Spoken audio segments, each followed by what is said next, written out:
Sejam todos bem-vindos ao Frame a Frame, meu nome é Samuel Cabanelas. Meu nome é João Mânica. E hoje a gente vai falar sobre Cisne Negro. Cisne Negro é escrito e dirigido pelo Darren Aronofsky, né, que eu não esperava por isso. Comecei a pesquisar um pouco sobre a carreira dele e parece que ele começou a fazer faculdade de biologia, aí ele não gostou muito, aí ele foi estudar em Harvard sobre antropologia social. E isso, pra mim, assim, explica muito sobre a cinematografia dele, né? Que a gente vai vendo cada personagem, né? Cada filme trata sobre uma temática mais louca que a outra, que faz muito sentido pelo curso que ele escolheu. Total. Não sabia dessa informação da biologia aí. Antes da gente falar do filme, né? E da peça também, porque eu fui pesquisar sobre a peça, né? Que eu, tipo assim, conhecia de nome, mas eu não compreendia, por mais que no filme eles explicam um pouco, né? Eu queria falar, cara, que ele já conhecia essa peça há muito tempo e esse filme ele já tinha escrito desde 2001, cara. Olha só, e a irmã dele parece que é bailarina, então ele já estava ligado um pouco nesse universo. E ele também tinha uma influência muito grande, não sei se você conhece, mas chama Perfect Blue. É um filme que, se eu não me engano, é japonês. E ele tentou até comprar os direitos autorais para adaptar, só que o cara não deixou e tal. Mas tem muita referência do quadrinho, né, também, do Perfect in Blue no filme. Tanto no Requiem para um Sonho, que tem aquela cena da banheira, sabe, por cima, assim, não sei se você lembra. Sim. E agora no Cisne Negro, tá ligado aquela cena do metrô que ela vê o reflexo dela, assim, na Sim, janela? Tem uma sim, cena essa exatamente igual também no... no anime, no filme, né, no Perfect Blue. Inclusive essa é uma, eu já postei um vídeo lá no meu canal, né, não conheçam, vão lá no YouTube, João Mânica. E o comentário com mais likes, assim, é falando que o Aronofsky, então, fez um plágio do Perfect Blue, né. Eu nunca vi, na verdade eu vi o filme, o Perfect Blue, mas faz muito tempo. E eu nunca peguei, assim, claro, a história é exatamente igual, né? Tem uns takes que, como tu falou ali, eu não lembro, tá? Então eu não vou poder confirmar, mas que eles são iguais. Mas é uma discussão, né? Não sei se tem como bater o martelo sobre isso, até porque muitas histórias são iguais, né? Aí cada diretor vai lá e dá a sua visão, acho que não tira o mérito do Cisne Negro, acho que é um baita filme do Aronofsky. Acho que é o meu preferido dele, inclusive. Cara, assim, eu acho que eu fico em dúvida. É porque Cisne Negro é muito foda, mas, pô, A Baleia também é um filme que me pegou de jeito, cara. A Baleia é muito bom, assim, mas eu acho que ele vai perdendo a força dele. Eu lembro quando eu comecei a assistir esse filme, A Baleia, eu tinha comido uma pizza antes, tá ligado? E aí eu falei pra minha namorada assim, bah, vamos assistir esse filme, cara, Brendan Fraser aí, né? Tinha aquela época que ele tava... ele tava na volta, né? O cara tava com depressão e tal, e tinha toda aquela história, o arco do herói que fizeram, né? Pra ele ganhar o Oscar e tal. Aham, Vamos, verdade. vamos assistir esse filme, então. Cara, uma péssima decisão, assim. Não deu, eu tive que tirar o filme, velho. Eu tive que tirar o filme, fiquei muito nervoso, porque eu não sei se tu lembra, ele começa com uma cena, cara, muito triste, né? Tá o cara, enfim, naquela situação do filme da baleia. E deu, olha, O talvez. filme inteiro é bem pesado, né? O Se for filme parar pra inteiro é bem pensar assim. pesado, mas ele já começa assim, olha, dizendo ao que ele veio, né?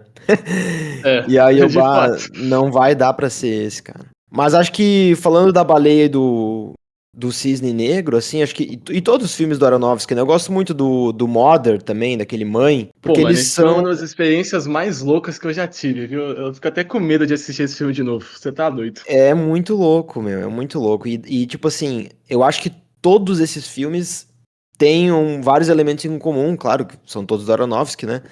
Que é essa ideia meio fantástica, assim, da história, né? Tu vai ver todos esses elementos, todos esses filmes têm elementos que não são não são tão naturalistas, assim, tipo, Cisne Negro, vamos lá, é uma metáfora ou não é? Ela se transforma num cisne, né? O que isso significa? Só que se tu for ver o filme, ele é bem gráfico, né? Ele tem um momento que ela se transforma realmente no cisne. Tem a mãe dela que parece um monstro, né? Ou ela arrancando o pedaço do corpo, tá ligado? E na baleia também, o cara tem toda aquela história com a filha dele, né? Tem uma coisa meio até fantástica nisso, e no Modern, então, pelo amor de Deus, né? O filme é uma alegoria maluca de 1 milhão de momentos da humanidade, eu acho. Eu confesso que Mother até hoje eu não entendi esse filme, mano. Cara, acho que é só sentir, né? Não tem muito o que entender, talvez. Acho que é a experiência, né? Exato. Sim, tem muita gente que faz paralelos entre a Bíblia, né? O Javier Bardem é o, como é que é? Deus, algo assim, nem sei direito. Mas acho que além de entender, é sentir o filme. É um filme que ele tem um ritmo, assim, ele tem uma presença muito forte, igual o Cisne Negro, sabe? Eu tava vendo eu não sei se chegou a assistir, tem um making of do filme no YouTube. É um vídeo de 1 hora e meia, assim, que eles mostram todo o bastidor do Cisne Negro, né, como foi feito. E ali ele fala um pouco, o Aronofsky, da concepção, né? Acho que tu falou ali que ele tinha o roteiro desde 2001, mas é interessante ver como ele fez os paralelos assim para criar essa história, né? Nesse making of ele fala que ele estava lendo o Duplo, que é um livro do Dostoiévski, que é sobre um homem que, enfim, acorda e ele tá tomando o papel de duas pessoas, né? E aí ele pensou, pô, quero fazer um filme sobre isso, e aí juntou com Cara, ele. esse livro é aquele que tem o Jack Gyllenhaal, o Homem Duplicado? Cara, boa pergunta. Pode ser. Não sei se é uma adaptação, mas Pode enfim. ser.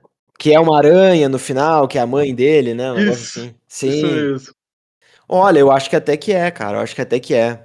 Eu acho que até que é. É um livro bem conceituado, né? É, famoso. E aí diz que ele foi assistir o Cisne Negro, que é essa peça, né? E ele não sabia, como eu também não sabia antes de assistir o filme, que é uma dançarina, então uma coreógrafa que faz o papel de dois cisnes, né?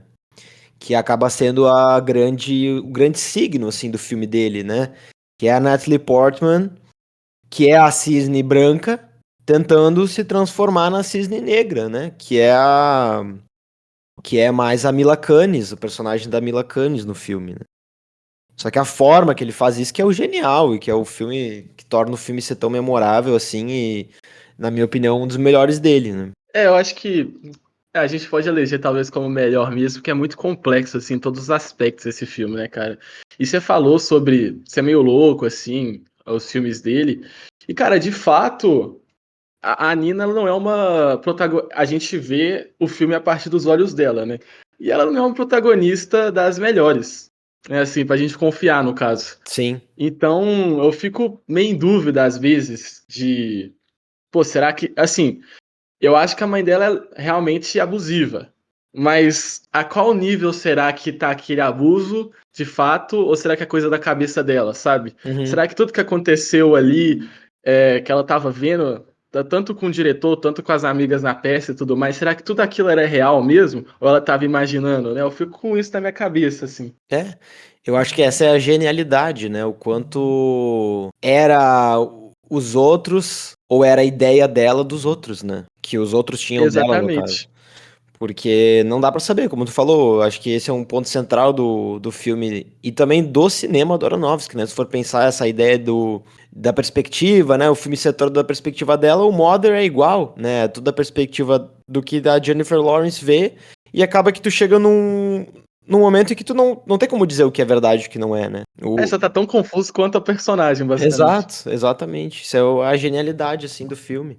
O quanto, né, que a Nina, a personagem, tinha a ideia de que, né, estavam todas contra ela, né? O quanto isso era realmente verdade ou era ela que estava contra todo mundo, né? Exatamente, cara. E, tipo assim, eu tava vendo umas análises aí na internet e um cara, ele pegou a história mesmo da peça e fez um paralelo com o que realmente acontece no filme. A peça, que é escrita pelo russo Tchaikovsky, eu não sou muito bem na pronúncia, hein, mas enfim, conta a história da princesa Odete, que ela é transformada por um feiticeiro em cisne. E ela é cisne durante o dia e humana à noite, eu acho, se eu não me engano. E aí o príncipe se apaixona por ela e ele jura o amor eterno, né? E aí isso, no caso, ia quebrar o feitiço. Só que daí, cara, esse feiticeiro engana o príncipe, enfeitiçando ele pra ele se apaixonar, na verdade, pela filha dele, que no caso seria a Cisne Negro, tá ligado? Uhum, E aí tem uma noite aí que ele conversando com a Odete, né, que no caso seria a Cisne Branco, eles, né, pô, tamo enfeitiçados e tal, eles decidem morrer juntos, né, eles se jogam no lago, aí libertando do feitiço e acreditando que após a morte eles estariam juntos, tá ligado? E assim, pensando agora no filme, né, nos personagens, pra falar mais diretamente assim do filme, cara, vamos falar sobre a mãe que você disse que parece um monstro, né? A mãe, no roteiro do filme, ela é descrita como uma rainha, assim. E o Uhum. nome dela, Erika, para os nórdicos, se eu não me engano, significa soberana eterna. E aí isso a gente já consegue encaixar um pouco nesse comportamento abusivo e controlador que ela tem em relação à Nina, assim. Até também talvez como uma artista frustrada, né? Que, pelo que eu entendi, ela abriu mão da carreira dela para cuidar da Nina. Mas será que foi isso mesmo? Tipo, né, talvez ela não estava indo muito bem, aí ela ficou grávida na mesma hora, ela fica justificando, né? Enfim, não sei, porque ela bota muita expectativa na filha, né? Uhum, com certeza. Acho que isso que tu falou ali vale a pena reforçar. Eu acho que eu até falei isso no meu vídeo, algumas pessoas não entenderam, assim. O genial desse filme também é que o filme é sobre a Nina querendo se tornar esse personagem pra peça, mas cada personagem também é o personagem da peça, né? Isso que é o mais doido. Exatamente, cara. Cara, isso é muito louco, assim. Que tu vai ver uma primeira vez com um olhar mais. Enfim, assistir de uma forma mais. Sem pensar tanto sobre o filme, né? É capaz disso passar despercebido e acho que é um elemento muito da hora, assim. Talvez a personagem da Mila Kunis é o retrato disso, né? Que ela é até o nome dela no roteiro é Black Swan, né? Mas os Isso. outros, todo o personagem do Thomas, que é o Vincent Cassel, né? Ele também é se eu não me engano, um personagem da peça.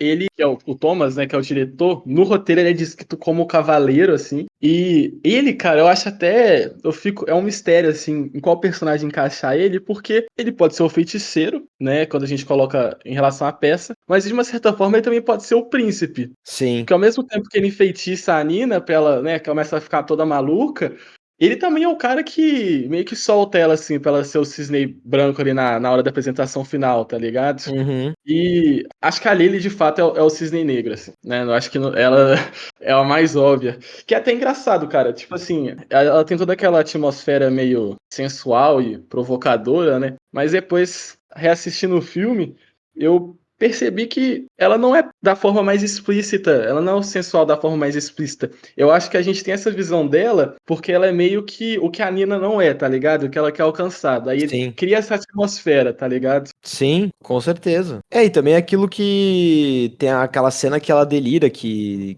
transou com ela, né? Então, é tudo, acho que desejo da cabeça dela, realmente, que culmina até no final do filme, né? Pô, será que ela morreu mesmo? Será que ela não morreu? Será que foi né, ela virou o cisne negro e aí chegou à perfeição e morreu? Então, é muito interessante isso, né? E falando cara, a gente falou do Vincent Cassel ali, do casting do filme, né? Cara, o casting desse filme é sensacional, assim. A Natalie Portman, a Mila Kunis, o Cassel, tem a Winona Ryder também. Ela faz Nossa, ela é muito boa, por mais que é pouco tempo, né? ela faz a princesa que foi deixada de lado, né? Ela é a Nina no futuro, basicamente, se Exato, for parar pra pensar. exatamente. É a Nina no futuro, exatamente. E o Tomar, né, pelo o Vincent Cassel, cara, esse cara é sensacional. Recentemente eu vi um filme, não recomendo muito aí, mas não sei se você já assistiu Irreversível. Cara, não, o único filme dele que eu vi é o Ódio, né? La Reine. Cara, esse Irreversível, mano, é uma loucura esse filme. Eu fiz vídeo até pro canal. Ele é bem pesado, assim, mano. E o Vincent Cassel é o personagem principal. E agora, sempre quando eu vejo esse louco, eu lembro desse filme, tá ligado? Pô, mas que isso, o cara só faz filme pesado, então. Nossa, demais. Tu não tá ligado desse Irreversível? Cara, não, mas eu vou conferir seu vídeo agora, que eu fiquei curioso. Cara, então, brevemente aí, é um filme que é do Gaspar Noé, tá ligado? Daí, cara, é um filme muito pesado, assim, ele vai andando de trás pra frente, o filme. Tipo o filme do Nolan lá, o O Memento, sabe? Memento. É a mesma coisa assim. Só que ele começa, então, no final da noite, e o final do filme é o início da noite, né? E no meio desse filme tem uma cena absurda, bizarra, de estupro, com uma personagem interpretada pela Mônica Bellucci. E, cara, o filme inteiro é basicamente o que aconteceu antes e depois dessa cena do meio, sabe? E é muito pesado, mano. Enfim, não tem nada a ver com o Cisne Negro, mas tem o Vincent Cassel e eu tô meio traumatizado com esse filme. É outro nível. A galera do meu canal recomenda uns filmes da Deep Web, assim. Sério, mano. Mas, mano, eu trouxe uma análise aqui. Na verdade, eu tenho duas análises. A primeira que eu vou trazer, cara, é o seguinte. Queria primeiro falar sobre os espelhos que tem nesse filme. Não necessariamente o espelho, assim, mas reflexos, enfim.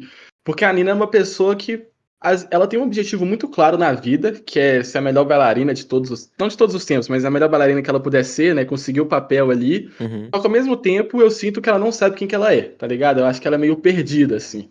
E aí eu vejo que o espelho, às vezes, mostra isso, né? Ela se encarando ali, tentando se encontrar no reflexo, seja dela, ou até mesmo, tipo, a Lily, por exemplo, é muito apresentada através do espelho, num reflexo que a Nina tá vendo, tá ligado? Sim, Então, eu consigo ver essa idealização, assim, de quem ela quer se tornar, sabe? sim, o espelho é um elemento muito forte no filme, né? Os delírios dela, que ela não sabe, como a gente já falou, o que é verdade, o que não é, e a gente, consequência, não sabe também. E esses momentos é até meio terror, né, no filme, assim. Por mais Total. que o filme não seja do gênero terror, né, eu acho que é um suspense, assim, É um como é que drama, chama? drama psicológico, talvez, né? Isso. Um suspense psicológico também. Não, o filme tem muito elemento de terror, né, cara? Assim, acho que como tu falou, ela é uma personagem totalmente perdida, né? Que tenta agradar a todo mundo, de certa forma, também, né? O Vincent Cassel ali, o Tomás, é um narcisista maluco, igual a mãe dela, que ela também tá querendo, sabe? Pô, o cara é muito bom no que ele faz, e aí ele usa isso também pra ter Se essas. aproveitar, Se né, ali. aproveitar, exatamente, se aproveitar das dançarinas e tal. Acho que quando a Winona Ryder ali, a personagem dela, tem o breakdown na festa, porque ela viu que, pô, ela foi descartada tão fácil quanto a Nina vai ser descartada, porque, enfim, né, a indústria ali tem a sua data de validade também, né? Basicamente. Mas falando de elementos do filme, uma coisa que eu acho muito legal é que esse é um filme, assim, pro padrão americano, considerado independente, né? Ele tem um orçamento de 13 milhões de dólares. E ele foi gravado em um inverno, né? Isso eu achei bem interessante, que fala muito sobre a produção do Caraca. filme também. Pô, exato, foi gravado em um inverno, acho que foi, tipo, 2 meses de gravação, né? Aí, claro que tem a Se pós e parar pra tudo. pensar, não tem muitos, como é que fala? Não tem muitos ambientes, assim, né, Não, diferentes, é. mas, porra, é um filme muito complicado, assim, né? Pô, É, botar todo mundo pra dançar, acertar câmeras, exato, né, exato. tá louco. Exato. Ele é um filme que ele é bem. Ele não é aquele filme que daqui a pouco tu vai. Se tu pega alguém que não entende muito de cinema, vai dizer que quase não tem CGI, daqui a pouco tem só na cena que ela se transforma no cisne, é isso. Mas o filme ele é todo construído de uma forma que pareça ser mais natural, mas na verdade tem muito, né? Todo o delírio que ela vai tendo e vão trocando o rosto das pessoas, né? As cenas dos espelhos também, isso é tudo feito com computação gráfica, né? Então sim, mas aquilo que eu quero dizer, 13 milhões, pô, um filme americano do Aronofsky com um elenco desses, é pouco se tu for pensar, né? Quanto será que a Natalie Portman cobrou? Caraca, realmente, mano. Uma boa fatia, velho, com certeza, né? A Natalie Portman, pô, o Vincent Cassel também. Ó, pode ter certeza que desses 13 milhões aí, devo chutar que no mínimo uns 5 foi só pra pagar os principais ali, né? Talvez até mais. É isso que eu ia falar, se pá mais, mano. Não sei também, Porque. tipo, a Natalie Portman já era grande, mas eu acho que ela cresceu ainda mais por causa desse filme, né? Mas mesmo assim, ela não é barata, né, cara? É, Pô, já era indicada ao Oscar, fez Star Wars também, ela já era cotada na indústria, sim, assim. muito gigante. Ela tava no auge dela, né? Acho que ela tava no auge pá, e ela tá sensacional no filme. Eu acho que também tem assim, tem um momento que o ator, a atriz, o artista, ele quer fazer alguma coisa diferente, talvez nem mais pela grana, ele aceita, então, né, às vezes, Se desafiar, né, como um profissional mesmo. eu acho que sim, eu acho que sim. E ela até fala no making of, ela inclusive está belíssima nesse making of, recomendo todos assistir. Ela é linda, né? Ela tem todo. Cara, e ela é genial, assim, a atuação dela e como eu falo, vão assistir esse making off, cara, porque tu vê, assim, o de trás da câmera, as mentes trabalhando, sabe? E eu acho que muito do filme é a atmosfera do set, Ah, sabe? com Sabe? certeza. É a energia que tem ali, mano. Então, tu vê isso, assim, ainda mais quem gosta de cinema, acredito que quem tá ouvindo gosta, vale muito a pena, porque tu vê o cinema sendo feito, tu vê aquela energia que depois tá ali no filme, sabe? Não foi algo que surgiu do nada, se construiu. Então, até tem um. Eu não sabia, né? Não conhecia por. Até não sabia, não sei o nome, acabei não pesquisando, mas tem o diretor de fotografia do filme, cara. Assim, é animal o jeito que ele, o Aronofsky, trabalha no set. Cara, animal, assim, ele leva um super simples, compacto, assim, não tem 1 milhão de luz, sabe? Ele leva uma câmera, cara, uma Canon digital. Ele seta igual o filme, né, analógico, porque esse filme ele é feito em película. E ele vai tirando umas fotos, assim, e criando os quadros junto com o Aronofsky, é muito, muito legal ver a forma que foi criado. E também acho que essa abordagem, como eu falei, por ser um filme que tem limitação de orçamento, mas também pela abordagem mais naturalista, que não é cheio de luz, estúdio, né, fundo verde, tá ligado? É realmente um inverno em Nova York, tá ligado? É cena na rua, metrô, é um apartamento e um estúdio de balé, né? E o final que é a apresentação. Então eu acho que, como tu falou, é um filme muito compacto, assim, e ele transmite essa energia, né? Ele é um filme frio, igual ao inverno, tá ligado?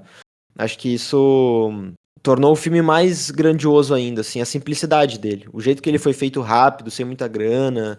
E se tu vê o making off, tu vê tudo isso que eu falei agora, assim, essa simplicidade, mas que aí tá a genialidade do filme também, sabe? Cara, esse diretor, tava vendo aqui, ele chama Matthew Libatic, não sei como pronuncia o nome dele, que ele fez praticamente todos os filmes com Darren, tá ligado? E todos os filmes, exceto Noé, eu acho, são filmes com o orçamento bem contado, né? E eu gosto dessa energia que ele traz pros filmes, essa ambientação. A câmera, muitas vezes, é câmera na mão, né? Não sei se você chegou a É, assistir o filme O Lutador, mas é todo em câmera na mão. E Cisne sim. Negro, eu acho que não é todo, mas 90%. O que traz também ajuda você a ficar louco também, né? Com a câmera tremendo ali, você entra nessa viagem, né? Sim. Pô, e o cara é uma figura, né? Tô vendo a foto dele aqui, Matthew Libatic, é esse mesmo, mano. Bah, tu vê nas imagens, assim, no making off, é sensacional a energia que tinha naquele set. Mano, uma outra referência, assim, que eu estava querendo trazer é que a Nina sendo muito infantil, né? O quarto dela todo cor-de-rosa cheio de borboleta. Mano, essas borboletas eu acho que antecipam a transformação delas, tá ligado? Essa metamorfose. Eu fiquei pensando nisso depois. Eu falei, caraca, não é à toa ser uma borboleta. É que no cinema nada é à toa, né? Só que às vezes passa despercebido, assim, a gente não entende. Mas eu falei, caraca, um toque de genialidade aí da galera da arte. Parabéns. Não, com certeza, é tudo muito pensado, né, cara? Até tem o. Eu tava, depois de fazer o vídeo, eu fui analisar o escritório do Thomas, né? Não sei se tu viu, se tu lembra. Ele é todo preto e branco, né? Igual a da Nina, saca? É, igual essas escolhas da produção de arte, de design, com certeza falam muito, assim, na tela, né? O quarto dela todo rosa. Aí ver o escritório do cara é sóbrio, né? Com umas arte meio minimalista na parede, tudo preto e branco. Então, Caraca, faz sentido. Eu não tinha percebido isso, mas tô lembrando pô, eu aqui de achei, fato, mano. cara, se não sei se tu tá vendo as imagens aí, mas ele é todo branco e preto assim, né? Então, pá, cara, esse filme assim é sensacional. Eu acho que eles foram pra algo bem mais, não é nada demais, tá ligado? É uma base branca, um delineado mais artístico, assim. E funciona super, né, cara? Fica um visual muito assustador. E aí eles botam um pouco de CGI no olho dela, fica aquele olho vermelho. Mas se for ver assim, não é uma maquiagem, nossa, né? Super. Eu vi nesse making of também, Trabalhada, né? né? Não é nada, tipo. É bem feito, sabe? É um conceito bem, bem da hora, assim. Acho que assusta e também tem uma beleza. Porque querendo ou não, tipo assim, por mais que é triste toda a peça, tem uma beleza ali, né? Uma beleza poética, no caso, de os dois morrerem juntos, toda a lealdade ali do casal, enfim. Tem essa beleza. Então, acho que traz esse tom artístico aí da peça. E o filme também, por ser essa dualidade, tá entre aspas, né? Ter uma gama de cores ali, uma paleta de cores mais entre o preto e o branco, eu acho que fica bacana. Combina bastante. Com certeza, mano, com certeza. Cara, eu quero bancar de inteligente aqui agora e trazer o Freud. Eu fiz isso no podcast que a gente tava falando do Paul Thomas Anderson, na hora que a gente foi falar do filme do Mestre, que é o seguinte, mano. Tem o id, o ego e o superego, que o id é a procura de satisfazer os desejos primitivos do homem, o superego impõe uma moral rígida nos nossos comportamentos, e o ego é o medidor entre essa satisfação e essa moral. E aí, cara, trazendo agora pra persona da Nina ali, que ela vive constantemente no superego, né? Com essa moral rígida total. Inclusive, eu acho que tem uma pessoa ali no filme que representa isso muito bem, que é a mãe dela, né? Que ela é opressão em pessoa, basicamente. E quando no início na apresentação final, né? Era pra ser tudo perfeito, mas a Lily acaba caindo no chão. E a Lily não, a Nina, né? Porque ela vê a Lily. Mas eu não diria que é porque ela vê a Lily em si. Eu diria porque ela tá muito apegada em quem a Nina é no passado, tá ligado? Muito apegada no cisne branco. Vamos dizer assim, ela não encontrou o equilíbrio ali ainda. E quando ela mata a Lily, ela consegue finalmente se tornar quem ela tinha que ser. Tanto é que ela tira o véu no camarim, não lembro se você lembra dessa parte, mas ela tira o véu como se, tipo assim, ela não precisa fingir mais, tá ligado? Ela é o que ela é, tá ligado? Ela é de fato o cisne negro ali. Sim. A metamorfose se completou e a gente vê isso até ela virando o cisne mesmo, né? Com as asas lá e tudo mais. E aí, cara, eu acho que ela consegue encontrar um equilíbrio, né? Ela consegue alcançar o ego. Porque quando ela se esfaqueia, ela meio que tá esfaqueando o cisne negro. Só que quem tá sangrando é o cisne branco, tá ligado? Uhum. E quando ela morre, mano, ela morre, né, aos sons de aplausos, assim, e eu diria que ela finalmente chegou à tão esperada perfeição que ela queria. Não só ela, né? A galera tava pressionando pra ela chegar também. Sim, esse final ele até hoje acho que abre muitas discussões, né? Pô, o quanto ela tava delirando, será que a Mila Kunis, na personagem dela, em algum momento sofreu alguma coisa com a Nina, né? Será que ela morreu, a Nina? Então, é genial esse final, assim, e fecha com aquilo que eu falei, que o filme é a peça, né?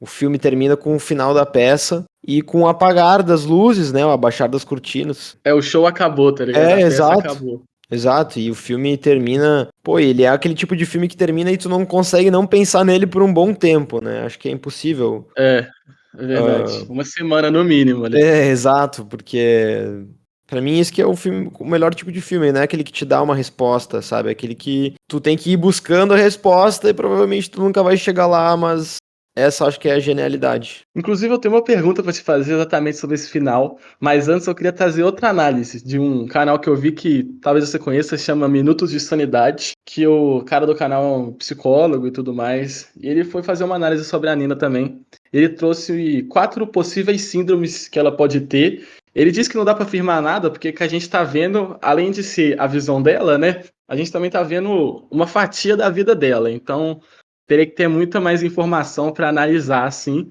Mas julgando de acordo com o que tem no filme, ele diz que a síndrome principal que ela tem seria a síndrome de burnout, tá ligado? Que é aquela síndrome que, quando você tá sob muito estresse, né? Você começa a ficar estressado mesmo, a ficar meio louco, assim. E aí essa Faria síndrome. muito sentido, né? Com a família dela. Com a Exatamente, mano. Essa mãe, síndrome é até muito com. comum na atualidade. É, quem não tá, né, meu irmão? Aí o nosso amigo do canal foi bem. E aí ele fala que, tipo, essa síndrome é meio que a base para as outras. Que depois disso, né, e principalmente quando ela consegue também o papel, ela começa a ter as alucinações, né? A gente não tem nenhuma informação se antes disso ela tinha alguma. Então, como é um período menos de um mês, não dá para falar que ela é de fato esquizofrênica, porque para ser a esquizofrenia, parece que tem que ter alucinações por mais de um mês. Sim. Então ele fala que é meio que o transtorno psicótico breve. E aí outros 2 também, que ele fala que é a anorexia nervosa, que é relacionado muito com o peso dela, né? Também com a comida lá. Pô, tem aquela cena do bolo da mãe dela parecendo uma criança, né? Fala, você não vai comer, eu vou jogar fora, então. E Exato. essa hora até eu fico pensando, cara, será que essa mulher é nesse nível mesmo? Ou será que é uma coisa que a Nina imaginou pra não deixar ela chateada, ela quis comer, tá ligado? Alguma coisa Uhum. assim. É, eu E acho também. que. Vai lá, continua. Não, pode falar, o outro é pequenininho aqui. Não, o que eu ia dizer é que eu não tenho embasamento nenhum para falar sobre isso, mas a gente falando sobre o Freud antes, né? Eu acho que esse filme ele é muito utilizado para falar da relação narcisista, né? Que a mãe tem com a filha. Muitas análises já foram feitas com esse viés, assim. Eu acho que eu acredito que seja a que mais se encaixa, assim. Talvez seja essa relação que ela tem com a mãe é o que desencadeia todo o resto, sabe? Eu acho que ela meio que vive na sombra da mãe, sabe? Tipo, pô, cara, ela vive com a mãe, ela já tem os seus 30 anos e ainda mora com a mãe, no mesmo quarto que ela tinha quando ela era criança, sabe? A mãe, pô, mesmo quando ela vai dar um presente pra ela, que é o bolo no caso, tem uma cobrança ali, sabe? Não é, estou querendo te dar um bolo. Não, é algo meio, tu não quer o meu bolo, então eu vou botar fora e eu vou destruir esse momento, sabe? E então eu É, acho mais ou que menos isso. muito dos problemas dela vem dessa relação e ela vai botando isso em vários aspectos da vida dela, né? Até se a gente for para um lado mais profundo ainda, tipo, será que ela realmente queria ser o cisne negro e o branco e isso que ela se tornou no final, né? Será que ela não se matou porque ela não aguentava viver o que ela não queria, sabe?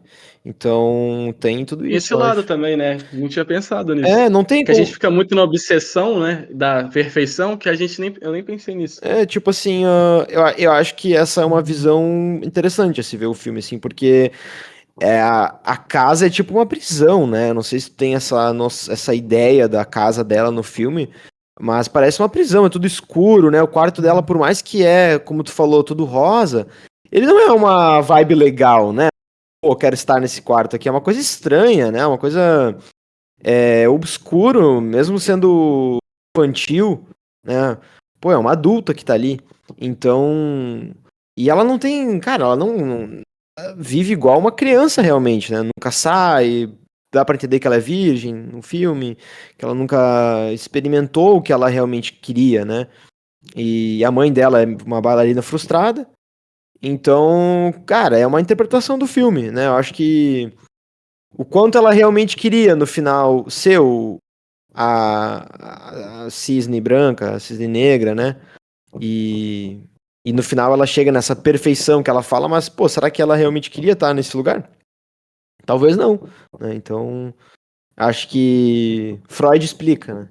E aquela cena no teatro, antes da Nina pular, ela olha pra mãe dela, né? Isso. Diante dessa discussão que a gente tá tendo agora, cara, talvez foi até um momento dela, tipo assim, pronto, mãe, eu não sou mais sua menininha, tá ligado? Agora eu sou uma mulher independente, assim, ela se joga, É, né? Não sei, pode ser uma interpretação também. e assim, vamos supor, ela se mata ou não no final, né? Tem uma interpretação mais, sei lá, triste que poderia ser, pô, ela realmente morreu porque ela não queria fazer aquilo, ou então ela superou, né? E se tornou o que ela realmente é. Acho que isso são maneiras de ver o filme também. Mas qual era a última? Lê a última aí. A última é o transtorno da escoriação, que é basicamente o toque, né? Que é toda vez que ela fica se coçando ali nas costas, né? As Ah, feridas e sim. tudo mais. Ah, a gente não falou tanto da Natalie Portman, né? Mas também não tem muito o que falar, eu só tenho anotado que ela treinou balé, né? Que ela ficou 6 meses treinando balé.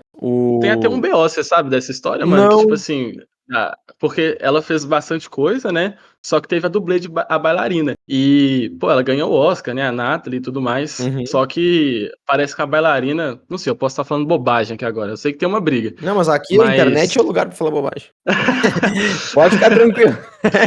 eu não sei se ela entrou em um processo jurídico e tal, por questão dela não ter sido creditada muitas vezes, tá ligado? Nessas premiações, Ah, sim. tudo mais. E tipo assim, caraca, eu estava ali, tá ligado? Não é só a Nathalie Ah, eu dançando. boto Enfim, fé. deixaram ela de lado. Teve uma coisa assim. Mas não é a Natalie Portman, né, minha irmã?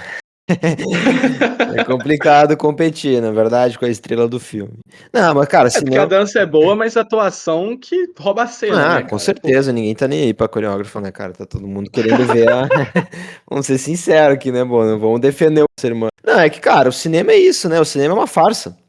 Então, nem sempre as pessoas levam o devido crédito. Eu acho que isso também mexe muito com o ego também, né? Óbvio. E claro que, pô, a dançarina, a performance dela é a arte e tudo mais, mas o filme, ele não tá preocupado nisso, né? O filme quer entregar a história enfim, da Nina, né? Então, acho que não tem essa distinção. E claro que, cara, vamos supor assim, eu vi que ela treinou diariamente por 6 meses. Cara, tu pode fazer diariamente uma coisa por 6 meses, tu não vai ficar bom naquilo. Ainda mais dança, balé, né? Então. é isso que eu ia falar. Você pode até ser bom, mano, mas o nível de excelência Não. que ela chegou ali no Isso é filme uma é surreal, dedicação mano. de uma vida, então seria impossível eu querer exigir isso, mas eu acho que o fato dela.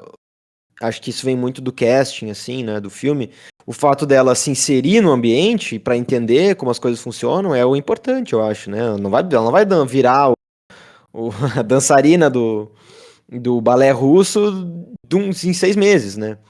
Então é por isso que também tem dublê de corpo e tal.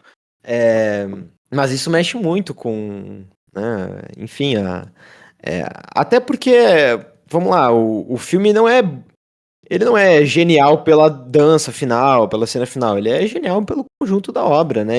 O filme não é nem sobre balé, né? Se eu parar pra pensar assim. Não, exato, não. O balé é só O balé é só um o. pano de fundo ali. É, exato. O balé é só o pano de fundo.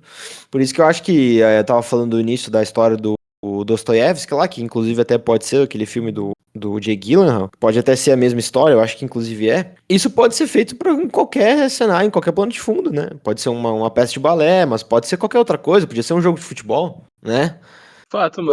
Poderia. Então, o Perfect Blue, pelo que eu sei, ela é uma dançarina de TV, televisão, não é algo assim? Cara, isso aí me pegou. Eu, Aí eu não é, fiz minha pesquisa direito. eu acho que é. Faz um tempo que eu vi, mas é alguma coisa assim. Ela tem um programa de TV, dançarina, uma coisa, sabe?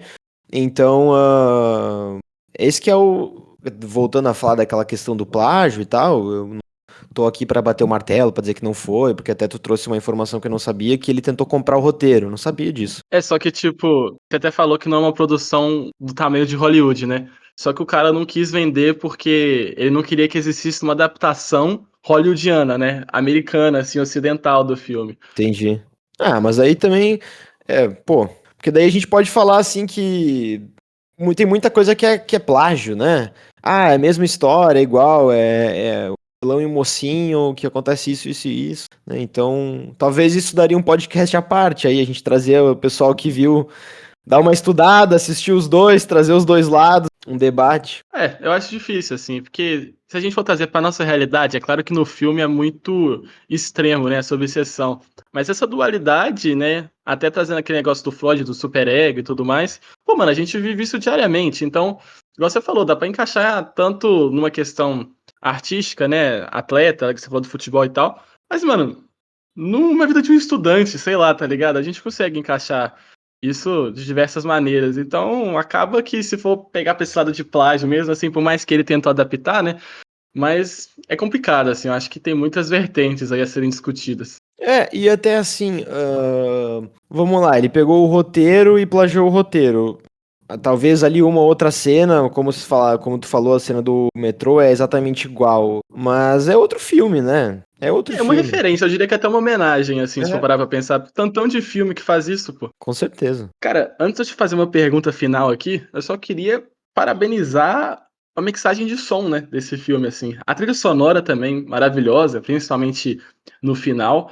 Mas, cara, não sei se você chegou a perceber, ou fui ver isso quando eu tava revendo o filme pro podcast em si mesmo. Uhum. Que, às vezes, quando, por exemplo, tem aquela cena do túnel, né, que ela vê uma mulher, aí do nada é o rosto dela e tal. Nesses momentos a gente escuta uns barulhos de asa, né? Eu falei, caraca, pô, muito. É uns pequenos detalhes que vão colocando assim no filme de som que mostra essa transformação, que já dá a ideia que ela vai se transformar, tá ligado? É uma coisa meio fantástica, né? Igual quando a mãe dela passa, assim, a mãe dela dá um som, parece um monstro passando, né? Quando ela passa logo no início do filme, acho que é uma das primeiras cenas, ela tá se alongando na frente de um espelho em casa. E a Isso mãe dela mesmo. passa assim, meu Deus, tem um monstro na casa. Mas não, era só a mãe. Então, o filme brinca muito com isso, né? Como tu falou, esses elementos. Eu não tinha ouvido o som de pássaro, mas eu boto fé. Cara, seguinte, João. A Nina morreu no final, né? E ela se sentiu perfeita, ela até falou: "Nossa, foi perfeito e tudo mais". Mas aí, cara, eu venho com a pergunta pra você. A perfeição, ela é possível enquanto a gente tá vivo? Ou a imperfeição faz parte da nossa vida, né? Porque seria a perfeição apenas uma idealização utópica que a gente mesmo cria? Ou será que é algo possível de se chegar? Profundo.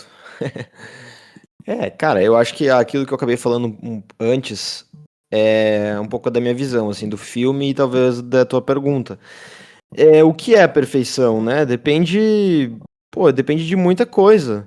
E acho que não é alcançável, ou até diria que a gente nem deveria querer a perfeição, talvez. Porque acho que é muito perigoso. Né, a gente se coloca num lugar é, não sei, de ter que agradar também o que é perfeição para um, o que é perfeição para outro, de ter que se encaixar igual a Nina, sabe, no que a mãe dela queria. Então eu acho que no final, eu realmente acho que ela se mata, tá? Eu acho que ela morre. E não porque ela atingiu a perfeição, mas eu acho que é porque ela não soube lidar com ser outra coisa que não fosse o que a mãe dela ali esperava dela, o que o Tomás esperava dela, sabe? Então, essa perfeição que ela, digamos, atingiu, mas a que custo, sabe? Será que ela queria realmente isso? Será que esse lugar existe? Então, acho que a perfeição não existe, assim, eu acho que talvez a busca pela perfeição exista. Mas agora, o que motiva essa busca, aí eu acho que é um papo bem mais profundo, assim, acho que tanto no cinema quanto na vida, a gente às vezes está buscando uma perfeição para tentar fugir do que a gente poderia se tornar, tentando ser perfeito, né? Cara, tipo assim, eu concordo com o que você falou, principalmente em relação ao filme, tá ligado? Não tem nem o que complementar aqui. E de fato, eu acho que perfeição não existe algo concreto, é uma idealização pessoal, né? Até trazendo pro cinema, pô, quantos filmes que a gente se diz, que a gente fala que é perfeito, né? Historiadores dizem que é perfeito, mas só para pensar, colocando historicamente, esse filme que a gente diz que é perfeito, antes dele ser feito, ele fugiu do padrão de perfeição do cinema naquela época, tá ligado? Então, se for para pensar, esse alcançar a perfeição é muito pessoal, né? Claro que no dela ali não era, eu acho que ela acreditava, mas igual você falou, será que ela de fato queria isso? Eu não sei se ela acreditava porque ela acreditava ou porque falaram na cabeça dela várias vezes, né? Se era algo mais pessoal ou algo do Tomás ou da mãe dela. Mas de fato é uma discussão muito profunda aí que acho que a gente nunca vai ter uma resposta, né? Queria agradecer, né, a chamada também pro podcast Frame a Frame, acho que é o segundo que eu participo, o primeiro foi do Mickey 17, né, e também convidar quem tá ouvindo, não conhece o meu canal, não é verdade? Assim que eu chamo o pessoal lá do YouTube, é João Mânica, é meu nome. Acabei de chegar em 50 mil inscritos 2 semanas atrás. Oh, caraca, parabéns, meu mano. Valeu, mano, valeu. Tamo aí na luta, trabalhando pra conseguir a plaquinha, né? É o objetivo, 100k. Quem já é do canal sabe que tem até um meme interno que eu irei até as profundezas do cinema 100 mil inscritos, né? Uma dessas profundezas é o filme que eu falei ali do Gaspar o Irreversível. Então, pô, se gosta de cinema, né? Gosta de dar uma risada, porque a ideia do meu canal não são análises super profundas, sabe? Cara, é um amigo indicando um filme, dando risada, fazendo piada. E eu sou editor de vídeo de profissão, então eu acabo levando muito do humor, assim, pro meu vídeo, né, do timing.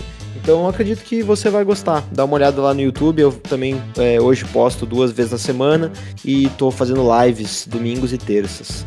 Tudo lá no YouTube, tá? Também tem Instagram, João Mânica, TikTok, João Mânica. Sou meio flopado no TikTok, né? A galera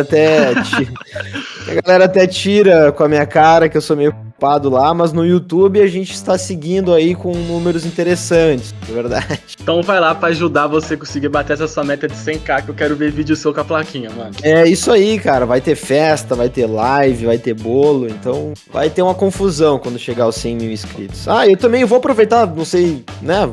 Vou avisar aí. Dia 31 de outubro eu vou fazer uma live de Halloween. Isso é uma sexta-feira de noite, 31 de outubro. Muito obrigado a todos que assistiram o episódio até aqui. Confere a gente nas redes sociais, @MapleFilmes Produtora, Frame a Frame aqui no Spotify. Muito episódio bacana, muito projeto bacana aí que tá seguindo, tá por vir. E é isso, um abraço.